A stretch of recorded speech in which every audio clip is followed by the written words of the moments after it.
नमस्कार बंधुगण, आम चैनल रे आपण मानकु स्वागत करुछि।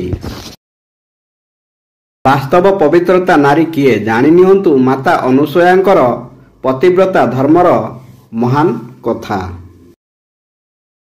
भिडियोटी आरंभ करिबा पूर्व आपण मानकु मोर अनुरोध, भिडियो को गोटिए लाइक एवं आम चैनल को सब्सक्राइब करंतु। चलंतु जानिबा। जेतेबेले भगवान निजे भक्तंक जश बढ़ाइबाकू चाहंती सेतेबेले से विभिन्न उपाय रे निज भक्तर परीक्षा नियंती। थरे देवी पार्वती, लक्ष्मी एवं सरस्वती को निजर पतिव्रता धर्म को नहीं अत्यंत गर्व हैला, जहा स्वयं भगवान को सह्य हैला नहीं। तेणु से सही तीन देवी अहंकार को अवगत कराइबा पई नारद को कही एक लीला रचिले। भगवान विष्णु का आज्ञा नहीं नारद प्रथमे जाई माता लक्ष्मी पाखरे पहुंचिले। माता लक्ष्मी तांकू आसीबार कारण पचारिले।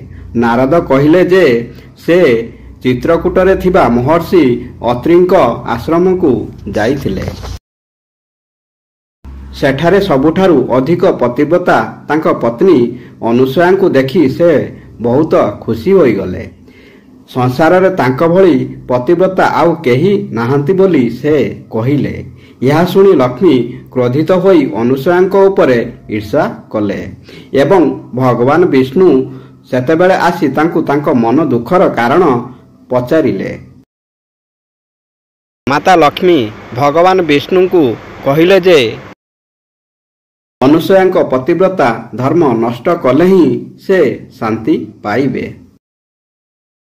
सेतेबेलकू भगवान विष्णु सबु कथा जानी सारिथिले जे ताहा नारदंक काम अटे, किंतु देवी लक्ष्मी आज्ञा पालन निमंते से चली गले।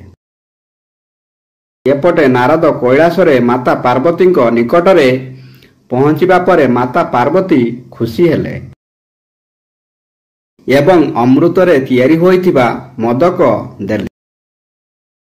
खाइबा परे नारद कहिले जे सबु भोजन ठारू देवी अनुसूयांक हाथ रंधा को केही भी टपी पारिबे नाही।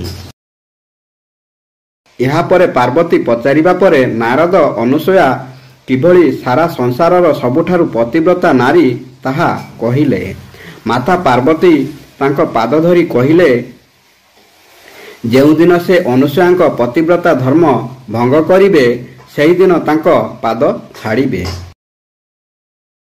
यहाँ परे नारद जाई माता सरस्वती को मध्य अनुसूया विषय रे कहिले। यह सुनी माता सरस्वती ब्रह्मा को पचारिले। माता सरस्वती पचारिबारु ब्रह्मा मध्य ताहा सत्य बोली कहिले। यहाँ परे तीन देवता जाई ऋषि रूप धारण करी अनुसूया घरे पहुंचिले। सेतेबेले मुनि अत्रि नथिले। अनुसूया तीन साधु को भोजन देबारु सेमाने ग्रहण कले नाही एवं जदि से निर्वस्त्र होई भोजन देबे तेबे ग्रहण करिबे। अनुसूया संदेह करी निज दिव्य दृष्टि देखि सबु कथा जानी गले एवं यह कहिले जे जदि से वास्तव में पतिव्रता होइथिबे तेबे तीन जन ऋषि छोट बालक होई जिबे। वास्तव रे ही यह कहिबा मात्रे तीन भगवान छोट बालक होई गले। अनुसूया सेमानंकु क्षीरपान कराइले एवं निज संतान भली भल पाइबा देले। एपटे अत्रि आसी पचारिबा परे अनुसूया तांको पुत्र बोली कहिथिले। अत्रि मध्य सबु घटना विषय रे जानि परिले।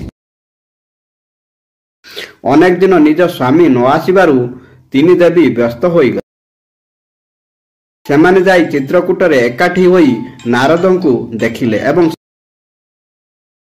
नारद मध्य कहिले जे तीन भगवान सेठारे छोट पिला होई अनुसूया मातांको कोଳରେ खेलुछंती।